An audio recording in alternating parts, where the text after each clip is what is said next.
Ar-Rabbaniyah. So last week's lesson, the first point that we studied was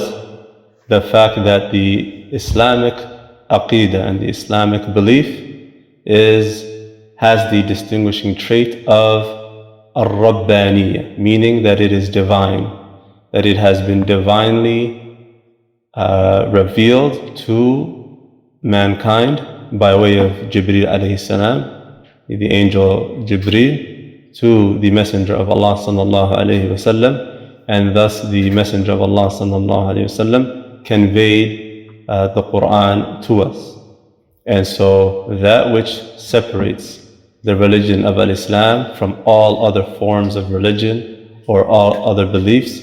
is that it is the only religion that is still unaltered, has not been changed, has not had anything added to it, nor has had anything taken away from it or subtracted from it, and that Allah subhanahu wa ta'ala has taken it upon Himself to protect and preserve the religion of Al-Islam from being distorted in any way. And we mentioned the verse where Allah says, إِنَّا نَحْنُ نَزَّلْنَا وَإِنَّا لَهُ لَحَافِظُونَ. That Allah subhanahu wa ta'ala says that He and we are the one who has revealed it, meaning the Qur'an, and we are the one who will protect it. So Allah subhanahu wa ta'ala has mentioned and affirmed for us in the Qur'an that He has revealed the Qur'an,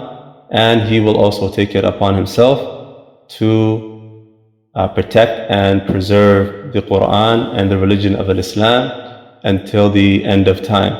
And so the second point, or the second distinguishing trait or characteristic that we mentioned was at-tawqifiyya. At-tawqifiyya.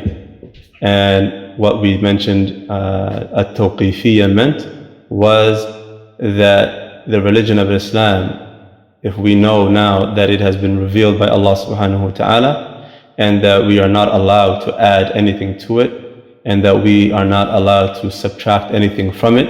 and that is a distinguishing trait that Islam has that no other religion has, because other religions have been distorted and have been changed and have been altered, right? That Islam, it is not allowed for anyone, no matter who they are, even if they are prophets that were sent with the message, they are not allowed to change it. And so after knowing that, then at-tawqifiyya, which was the second point, is that we have to take Islam as it came to us, and that no one is allowed to change Islam or change its rulings or change the things that are obligatory or change the things that are forbidden, and so on and so forth, no matter who they are, no matter if they're a scholar, no matter if they're a big imam, no matter if they are even a prophet.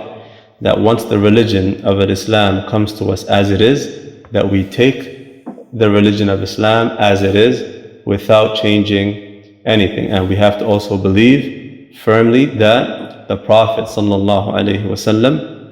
he has clarified everything that is required for us to know to us in his time, in his prophethood. So the 23 years that the Messenger of Allah was on earth as a messenger, that he spent those 23 years conveying the message and fulfilling his duty as a messenger.